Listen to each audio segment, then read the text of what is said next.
या देवी सर्वभूतेषु शक्तिरूपेण संस्थिता नमस्तस्यै नमस्तस्यै नमस्तस्यै नमो नमः। इस मंत्र का अर्थ है, जो देवी सभी प्राणियों में शक्ति के रूप में विराजमान है, मैं उन्हें बारंबार प्रणाम करती हूँ, मैं उन्हें बार बार नमन करती हूँ। नमस्कार दोस्तों, आज हम नवरात्रि में प्रयोग की जाने वाली 9 औषधियों के बारे में बात कर रहे हैं। कहा जाता है, ब्रह्मा जी द्वारा रचित देवी भागवत पुराण और मार्कंडेय पुराण में नवरात्रि की 9 देवियों की आराधना के साथ प्रत्येक दिन अलग अलग 9 औषधियों के सेवन को जोड़ा गया है। कहा जाता है कि पुराणों की रचना करते समय ब्रह्मा जी ने इन 9 औषधियों को नवरात्रि के 9 दिनों में अलग अलग औषधि को जोड़कर इनकी स्वास्थ्यवर्धक शक्तियों और इनके उपयोग के महत्व को बताकर मानव को शारीरिक और मानसिक रूप से लाभ पहुंचाकर ये औषधियां उसे आध्यात्मिकता के मार्ग पर चलने में सहायता कर सकें। ब्रह्मा जी ने बताया कि इस संसार में मानव अपने जीवन काल में अनेक विपरीत परिस्थितियों का गुजरता है, जिससे उसके शारीरिक स्वास्थ्य और मानसिक और भावनात्मक रूप से विपरीत प्रभाव पड़ता है। ऐसी स्थिति में उसका आध्यात्मिक विकास मुश्किल हो जाता है। ब्रह्मा जी ने कहा कि नवदुर्गा की पूजा के साथ यदि इन औषधियों का सीमित मात्रा में प्रयोग किया जाए तो हम शारीरिक रूप से निरोग रहकर मानसिक और भावनात्मक संतुलन स्थापित कर सकते हैं। ब्रह्मा जी कहते हैं कि शक्ति और स्वास्थ्य में संतुलन जरूरी है। ये औषधियां केवल शारीरिक रोग नहीं बल्कि मानसिक और विकारों को भी दूर करती हैं।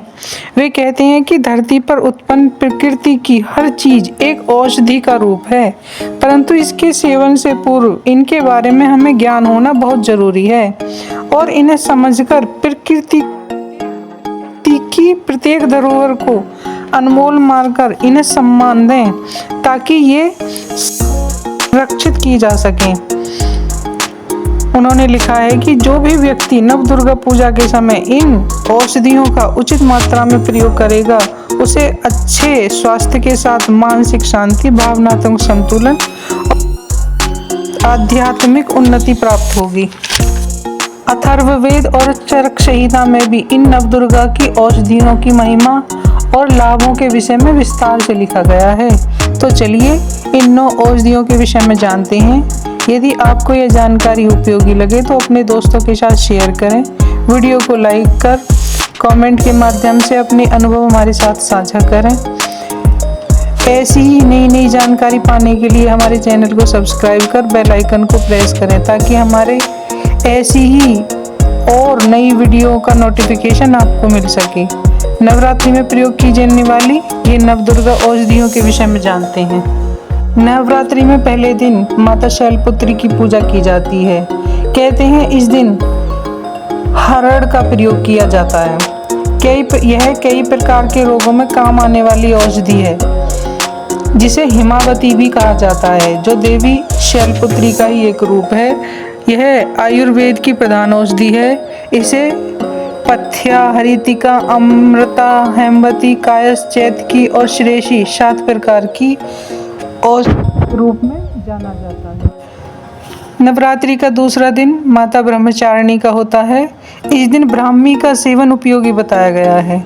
कहा जाता है, ब्राह्मी आयु और याददाश्त बढ़ाकर रक्त विकारों को दूर कर स्वर को मधुर बनाती है, इसलिए इसे सरस्वती भी कहा जाता है। तीसरे दिन माता चंद्रघंटा की पूजा की जाती है। इस दिन हमें चंदूशुर नाम की औषधि का प्रयोग करना चाहिए। कहा जाता है कि एक ऐसा पौधा है जो धनिये के समान है। यह औषधि मोटापा दूर करने में उपयोगी है, इसलिए इसे चरमहंती भी कहते हैं। का चौथा दिन कुष्मांडा की पूजा की जाती है। इस दिन पेठे का उपयोग लाभकारी बताया गया है।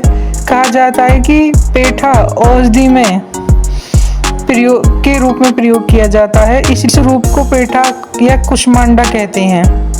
इस हड़ा भी कहते हैं, जो रक्त विकार दूर कर पेट को साफ करने में सहायक है और मानसिक रोगों में यह अमृत के समान है। माता के 5वें दिन स्कंद माता की पूजा की जाती है। कहते हैं इसमें हमें अलसी का प्रयोग करना चाहिए। देवी स्कंद माता औषधि के रूप में अलसी में विद्यमान है। यह वात, पित्त और कफ रोगों को नाश करने वाली औषधि है। नवरात्रि के छठे दिन माता कात्यायनी की पूजा की जाती है और इसमें हमें मोइया नाम की औषधि का उपयोग करना चाहिए। देवी कात्यायनी को आयुर्वेद में कई नामों से जाना जाता है, जैसे अम्बा, अम्बालिका, अंबिका। इसके अलावा इन्हें मोइया भी कहते हैं।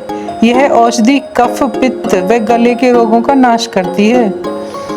नवरात्रि के 7वें दिन माता कालरात्रि की पूजा की जाती है और इस दिन हमें नागदौन औषधि का सेवन करना चाहिए। यह देवी नागदौन औषधि के रूप में जानी जाती है। ये सभी प्रकार के रोगों में लाभकारी है। यह मन और मस्तिष्क के विकारों को दूर करने वाली औषधि है। नवरात्रि के 8वें दिन माता महागौरी की पूजा की जाती है और इसमें तुलसी का सेवन बहुत उपयोगी बताया गया है।